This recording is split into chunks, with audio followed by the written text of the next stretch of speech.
हरे कृष्णा।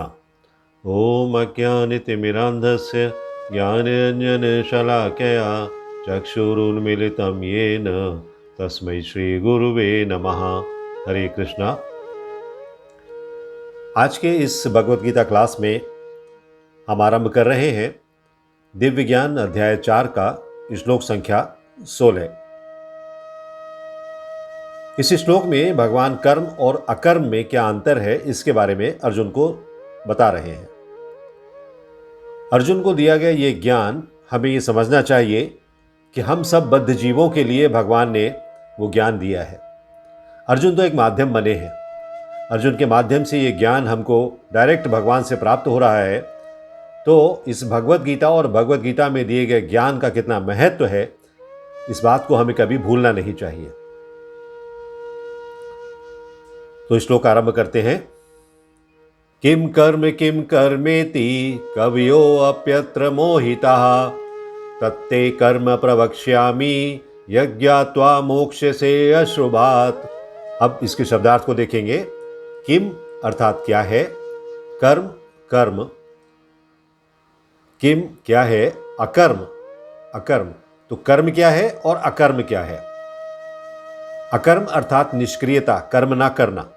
इति इस प्रकार कवयः बुद्धिमान अपि भी अत्र इस विषय में मोहिता मोहग्रस्त रहते हैं। तत्ता वो ते तुमको कर्म कर्म प्रवक्ष्यामि कहूंगा यत जिसे ज्ञात्वा जानकर मोक्ष से तुम्हारा उद्धार होगा, मोक्ष मिलेगा तुम्हें। अशुभात अकल्याण से, अशुभ से, अशुभ से तुम्हारी मुक्ति हो जाएगी। भगवान श्री अर्जुन से कह रहे हैं कि ऐसा जानकर, ये ज्ञान जानकर तुम्हें मोक्ष प्राप्त हो जाएगा और अशुभ से तुम्हारा कल्याण होगा। भावार्थ में देखते हैं कि इस श्लोक के भावार्थ में श्रील प्रभुपाद क्या लिखते हैं। श्रील प्रभुपाद लिखते हैं कि कर्म क्या है और अकर्म क्या है, इसे निश्चित करने में बुद्धिमान व्यक्ति भी मोहग्रस्त हो जाते हैं। बड़े से बड़े बुद्धिमान हो, विचारक हो, चिंतक हो, वो भी मोहग्रस्त हो जाते हैं, मतलब कंफ्यूज्ड हो जाते हैं। उनको पता नहीं चलता कि कर्म क्या है, अकर्म क्या है। वो भौतिक जीवन में इतने लिप्त रहते हैं कि कर्म और अकर्म में भेद नहीं कर पाते। उन्हें पता नहीं चल पाता कि मैं कर्म कर रहा हूं कि अकर्म कर रहा हूं। अतएव मैं तुमको बताऊंगा, भगवान कहते हैं कि मैं तुमको बताऊंगा कि कर्म क्या है, जिसे जानकर तुम सारे अशुभ से मुक्त हो सकोगे। तो अर्जुन, जो कि अपने कर्म के प्रति अनभिज्ञ था, उसको जानकारी नहीं हो पा रही थी कि मेरा कर्म क्या है, तब भगवान ने उसे जो उपदेश आरंभ किया है, उस उपदेश की श्रृंखला में ये श्लोक अर्जुन को भगवान बता रहे हैं कि कर्म क्या है, मैं तुमको अब बता रहा हूं। इसके तात्पर्य में हम इसे और समझने का प्रयास करेंगे कि इस श्लोक में भगवान क्या कहना चाहते हैं। Purport by His Divine Grace Shri भक्ति वेदांत स्वामी श्रील प्रभुपाद की जय। इस श्लोक के तात्पर्य में श्रील प्रभुपाद लिखते हैं कि कृष्ण भावनामृत में जो कर्म किया जाए वो पूर्ववर्ती प्रामाणिक भक्तों के आदर्श के अनुसार करना चाहिए। क्या अर्थ है इसका? इसका अर्थ है कि जो पहले से चले आ रहे प्रामाणिक भक्त हैं, हमारी गुरु परंपरा से चले आ रहे जो लोग हैं, उनके निर्देश के अनुसार ही कर्म करने चाहिए। अन्यथा हमारा कर्म अकर्म हो सकता है या विकर्म हो सकता है। इसका निर्देश 15वें श्लोक में किया गया है। 15वें श्लोक में जब हमने चर्चा की थी, उसमें भी इसके विषय में बताया गया है।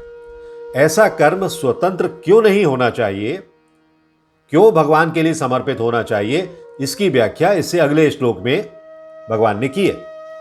लेकिन इस श्लोक में सिर्फ कर्म और अकर्म का चिंतन भगवान करते हैं। कृष्ण भावनामृत में कर्म करने के लिए मनुष्य को उन प्रामाणिक पुरुषों के नेतृत्व का अनुगमन करना चाहिए, फॉलो करना चाहिए, जो गुरु परंपरा में हो। गुरु परंपरा की चर्चा हम लोग पहले कर चुके हैं। गुरु परंपरा भगवान श्री कृष्ण से आरंभ होकर श्रील प्रभुपाद तक और उनके शिष्यों तक आई है।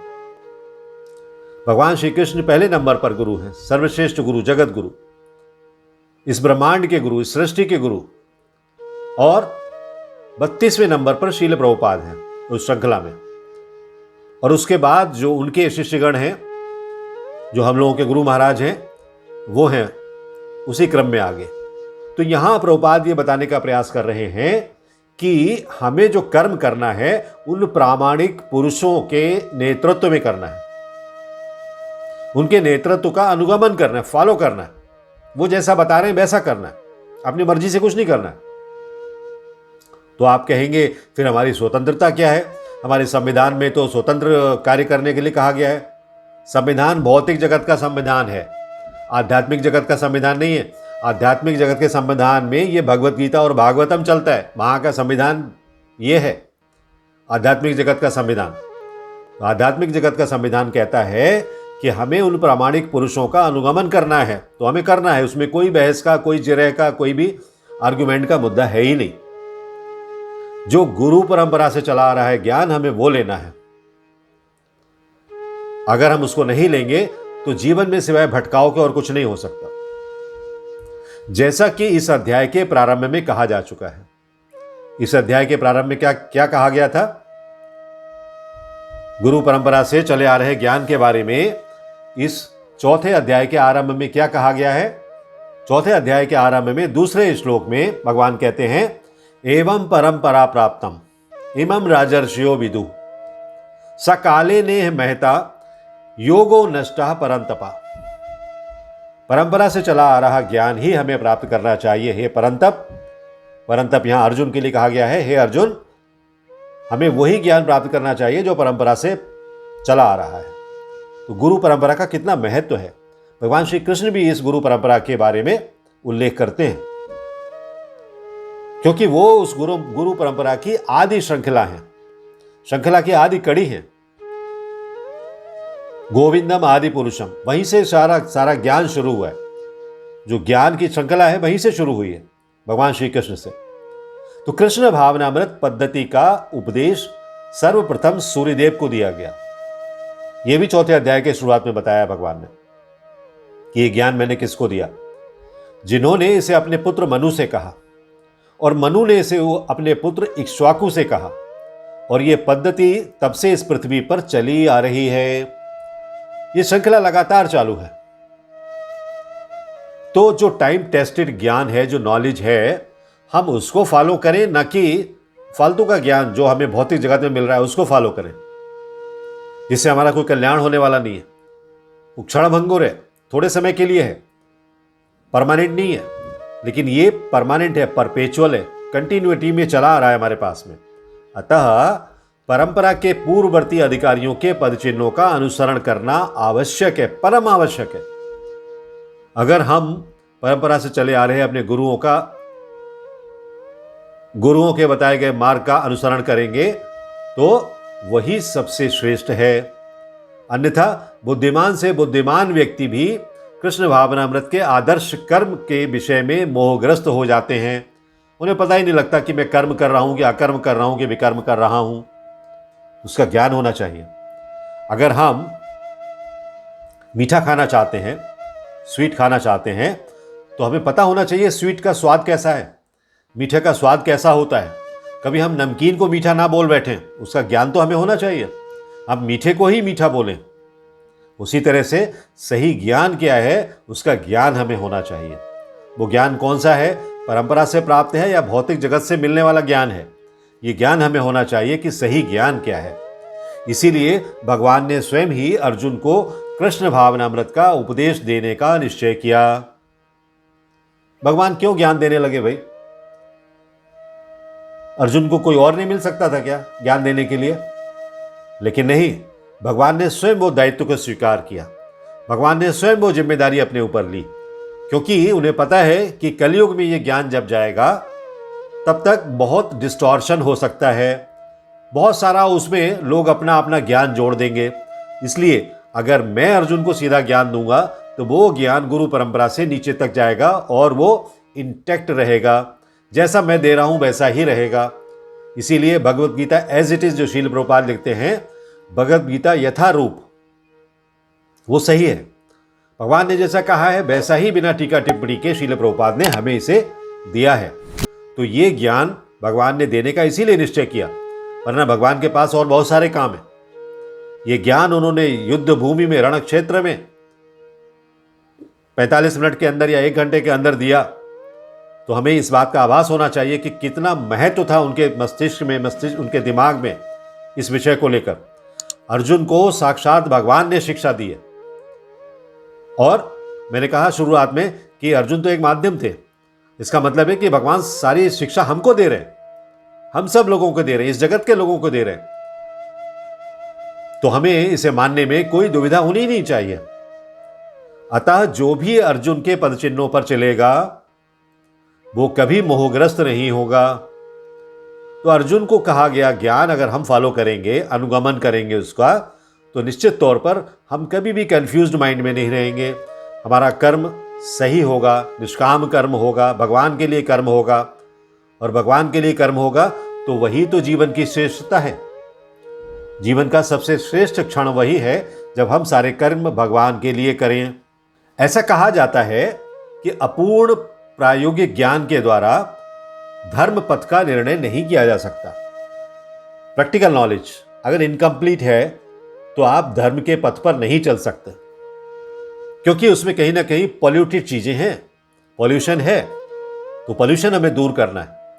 वो पॉल्यूशन कैसे दूर हो सकता है? एक पॉल्यूटेड चीज रखी है हमारे सामने और एक शुद्ध चीज रखी है, तो इसका दूर क्या करने का? हम इसको हटा ही दें और हम शुद्ध ज्ञान को प्राप्त करें। हमारे पास तो ऑप्शन अवेलेबल है, भगवत गीता अवेलेबल है। अर्जुन का जो भगवान ने उपदेश दिया अर्जुन के लिए वो हमारे पास उपलब्ध है। तो हमें अशुद्ध ज्ञान की कोई आवश्यकता नहीं है। वस्तुतः धर्म को केवल भगवान ही निश्चित कर सकते हैं, कोई और नहीं कर सकता। धर्म क्या है? धर्म क्या है ये सिर्फ भगवान ही निश्चित कर सकते, कोई और दूसरा नहीं कर सकता।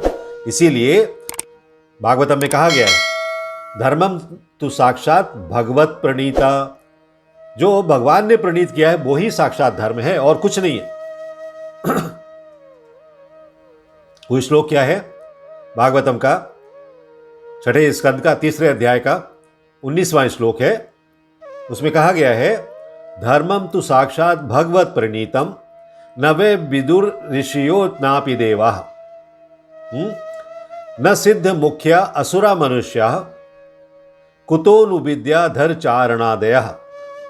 अर्थात अपूर्ण चिंतन, इनकम्प्लीट नॉलेज, अधूरा ज्ञान। इंग्लिश में एक कहावत है ना, little knowledge is a dangerous thing. थोड़ा सा ज्ञान ले लिया और दौड़ पड़े, हमें तो सब आ गया, वो सबसे नुकसानदायक है, सबसे हानिकर है। तो कोई किसी धार्मिक सिद्धांत का निर्माण नहीं कर सकता जब तक कि उसे अपूर्ण ज्ञान है। उसे पूर्ण ज्ञान लेना चाहिए, शास्त्रों से पूर्ण ज्ञान प्राप्त करना चाहिए। मनुष्य को क्या चाहिए? उसे चाहिए कि वो ब्रह्मा, शिव, नारद, मनु, चारों कुमार, कपिल, प्रहलाद, भीष्मदेव, भीष्म पितामह, सुखदेव, यमराज और जनक और बलि महाराज जैसे महान अधिकारियों से, जो 12 महाजन कहे जाते हैं, ये 12 महाजन है जिनकी गिनती मैंने अभी की, इनको शास्त्रों में श्रेष्ठ बताया गया है कि उनके पदचिन्हों का हमें अनुसरण करना है। अगर हम उनके फुट स्टेप्स को फॉलो करेंगे, ये ध्यान रखिए, उनको इमिटेट नहीं करना है, उनको फॉलो करना है। अगर हम उनको फॉलो करेंगे तो निश्चित तौर पर हम भगवान के शुद्ध भक्त बनेंगे, क्योंकि इन लोगों ने, इन 12 महाजनों ने भगवान की शुद्ध भक्ति प्राप्त की थी। आपने देखा अभी भीष्म पंचक में भीष्म पितामह बाणों की शैया पर लेटे हुए हैं रणभूमि में, भगवान का दर्शन करना चाहते हैं और भगवान के सम्मुख अपने प्राण त्यागना चाहते हैं। उनसे बड़ा भगवान का भक्त कोई नहीं था, वो सबसे बड़े वैष्णव थे। सारे लोग वहां सामने खड़े हुए हैं, उनके सामने भगवान भी सामने खड़े हुए हैं, और तब उन्होंने देह त्याग किया है। और उस समय जो उन्होंने भगवान की स्तुति की है बाणों की शैया पर लेटे हुए भी, आप देखिए उनका कॉन्शियस कितना जागृत था, उनका मन मस्तिष्क कितना शुद्ध था, किस भावना के साथ में, किस भाव के साथ में उन्होंने भगवान की स्तुति की है बाणों के शैया पर लेटे हुए। हमको जरा सी सुई लग जाती है तब हम कुछ दूसरा सोच नहीं पाते, लेकिन वहां उनके शरीर में इतने बाण थे, कहा जाता है, शास्त्रों में उल्लेख है कि उनके शरीर में इतने बाण थे कि एक उंगली भी घुस नहीं सकती थी 2 बाणों के बीच में से, इतने बाण थे उनके शरीर में। फिर भी उन्होंने वो उदाहरण प्रस्तुत किया वैष्णव होने का जो भगवान की प्रसन्नता के लिए था। भगवान उनसे बहुत प्रसन्न थे। तो केवल मानसिक चिंतन द्वारा यह निर्धारित करना बहुत कठिन हो जाता है कि धर्म या आत्म साक्षात्कार क्या है। कोई कहे कि हमें गुरु परंपरा का फॉलो नहीं करना है, हम अपने मन से सोच लेंगे, तो मानसिक चिंतन, इसीलिए यहां कहा गया है मानसिक चिंतन से बहुत मुश्किल है कि हम ये निर्धारित कर पाएं कि धर्म क्या है, आत्म साक्षात्कार क्या है, सेल्फ रियलाइजेशन क्या है। अतः हमें क्या करना चाहिए?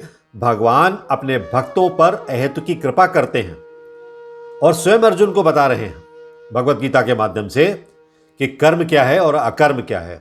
यह हम आगे पढ़ेंगे और जानेंगे इसको आगे डिटेल में कि कर्म क्या है, अकर्म क्या है, विकर्म क्या है। जो 3 प्रकार के कर्मों की श्रेणियां हैं वो हमें पढ़ने को मिलेंगी।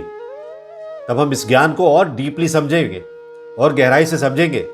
केवल कृष्ण भावनामृत में किया गया कर्म ही मनुष्य को भवबंधन से उबार सकता है और कुछ नहीं है, कोई दवा नहीं है इस जगत से बाहर निकलने की, इस भवबंधन से। भव मतलब संसार का जो बंधन है, इससे बाहर निकलने के लिए एक ही मार्ग है और वो मार्ग क्या है? कृष्ण भावनामृत को अपने जीवन में अपनाना, कृष्ण कॉन्शियसनेस को अडॉप्ट करना, भगवान श्री कृष्ण की सेवा करना। क्या करना? श्रवणम कीर्तनम विष्णु स्मरणम। तो अगर हम वही करेंगे तो निश्चित तौर पर हम भगवान के धाम को प्राप्त होंगे। भगवान हमें खुद हाथ पकड़कर बुलाने के लिए आएंगे कि चलो मेरा भक्त का अभी अंतिम समय है, उसको मैं अपने धाम में लेकर आता हूं। तो अपने भक्त को भगवान खुद लेने आते हैं। इसलिए भीष्म पितामह का जो मैंने उदाहरण दिया, उनके अंतिम समय में भगवान उनके सामने खड़े हुए थे, साक्षात भगवान खड़े हुए थे। तो अगर हम भीष्म पितामह जैसा वो तप नहीं कर सकते, वो तो संपूर्ण जीवन ब्रह्मचर्य का पालन किया उन्होंने, तो कम से कम कुछ तो तप करें, कुछ तो भगवान की प्रसन्नता के लिए कार्य करें, भगवान की प्रसन्नता के लिए निष्काम कर्म करें। तब भगवान हमसे निश्चित तौर पर प्रसन्न होंगे। हरे कृष्णा हरे कृष्णा कृष्ण कृष्णा हरे हरे, हरे राम राम राम हरे हरे। हरे कृष्णा। यदि आपको यह वीडियो पसंद आया हो तो लाइक करें और अपने मित्रों तथा संबंधियों के साथ शेयर करें। ऐसे ही अन्य वीडियोस के लिए हमारा चैनल सब्सक्राइब करें और बेल आइकन दबाना ना भूलें।